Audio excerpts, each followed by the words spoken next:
So really the main purpose behind this particular video is to talk about Genesis from 1976 to 1980, 1981, somewhere around in there. I know that there are a lot of people, including folks my age, who will say that Genesis completely sucked after Peter Gabriel left the band.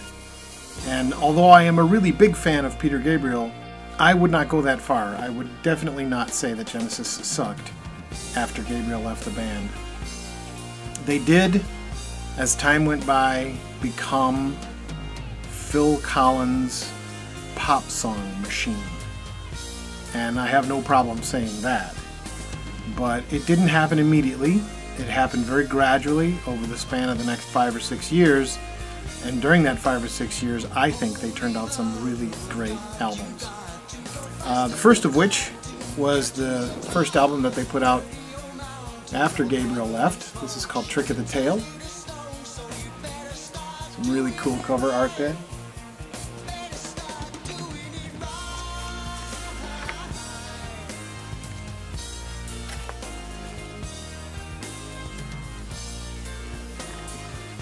That cover art continued onto the inner sleeve.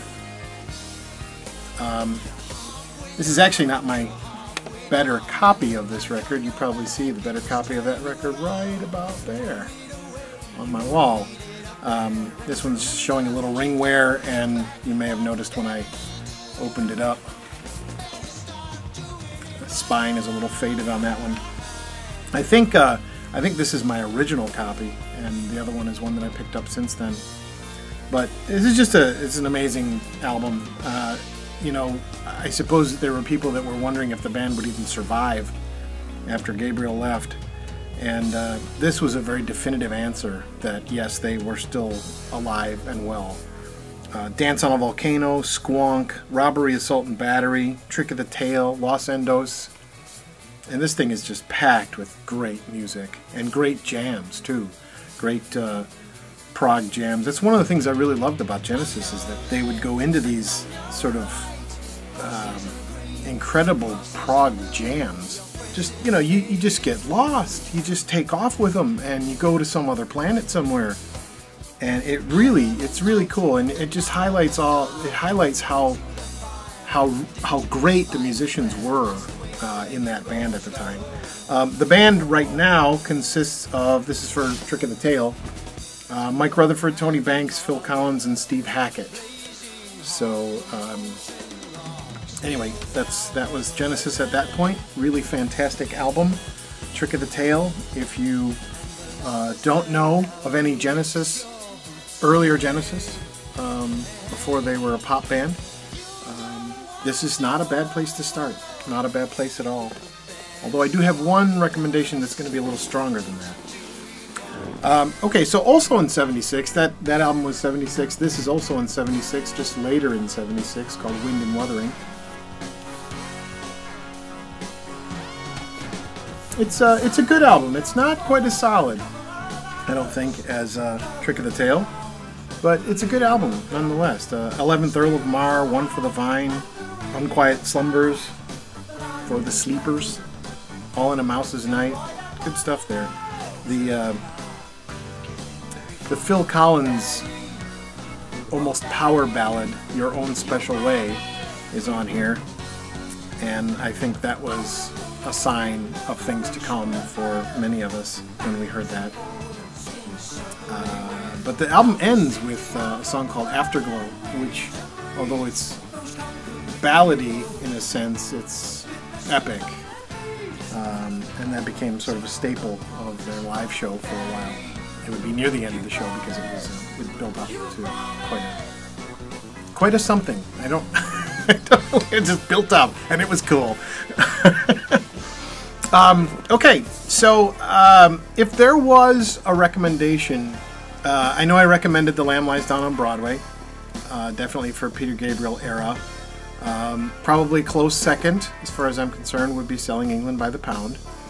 If you wanted to dive into early Genesis with post-Peter Gabriel stuff, Trick of the Tail would definitely be a recommendation.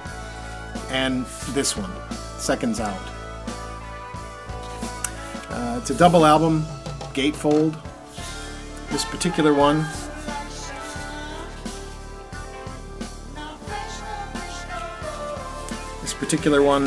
on the Charisma label. It's a European import on Charisma. I've got another copy of it that's on Atco or Atlantic. This is kind of a, you know, in a recording, a concert recording that combines a lot of the stuff from the first two post-Peter Gabriel albums and also some stuff from Peter Gabriel-era Genesis. And it doesn't feel, at this point, like they were trying to appease the fans. It definitely felt like they were still interested in playing that music at this point. So you get, let me just read side one: Squonk, The Carpet Crawl, Robbery, Assault and Battery, and Afterglow. Firth of Fifth, I Know What I Like, Lamb Lies Down on Broadway, and the closing section of the musical box on side 2. Side 3, all of side 3 is Supper's Ready, Gabriel-era epic. And side 4 is Cinema Show, Dance on a Volcano, and Los Endos. So, damn good live album, damn fine live album, and I don't care whether Gabriel was not with the band or not. They did an excellent job on that, and that is a must-have.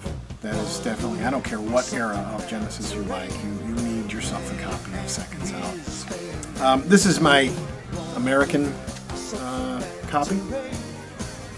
Like I said, I think this is just on the Atco label. Yeah, just Atlantic. It's actually kind of cool because it's got live scenes on the label itself.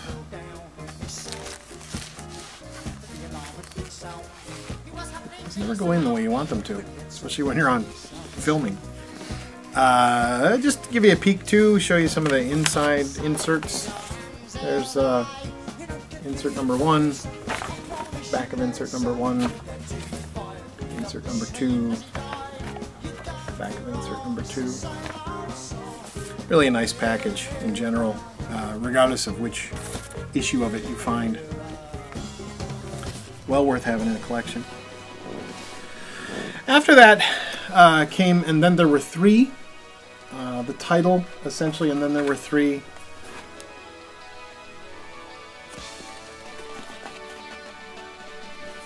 Comes about because Steve Hackett, the guitarist, left the band at this point. It's definitely a weaker album. Definitely not Genesis at their best. There's some cool songs on here: Undertow, Deep in the Motherlode, Burning Rope, that sort of thing. Down and Out, I guess. But yeah, it's just not a. It's not. I don't know. I mean, there may be people who absolutely adore this album, and that's great. It's just not my favorite. If I want to go back and listen to Genesis of that era, I will pull out Trick of the Tail, Winded Mothering, or Seconds Out. Okay, so we are now, let's see, we are now 1980. So by 1980 we had Duke, and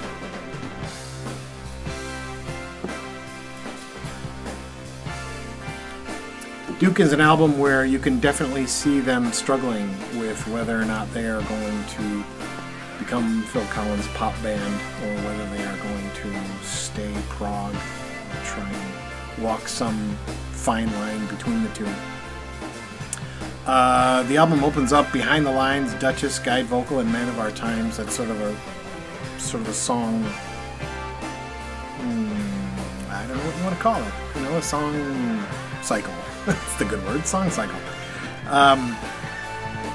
And I guess even the last 2 songs on there, Misunderstanding and He Face, become part of that. Although Misunderstanding was one of the hits off this album and really got overplayed, and so it feels, when I listen to it now, much more like that's a single. And then of course on the flip it over on the other side, the first song there is Turn It On Again, which was a huge single for them at the time. But there's some good stuff on here. There really is. There's some good stuff on here, and like I said, they were still trying to walk the line of being somewhat of a prog band at that point. It's not bad. not bad. I actually prefer this over, and then there were 3. But that's just me. Okay, I'm going to go a little bit further than 1980 to one more album. This is really the last full album that I really enjoyed from Genesis, even though they were definitely Phil Collins' pop band by this time. There's horns on here, there's, you know, Motown R&B type sounds on this. This is Phil Collins at the reins by a long shot. But this is Abacab.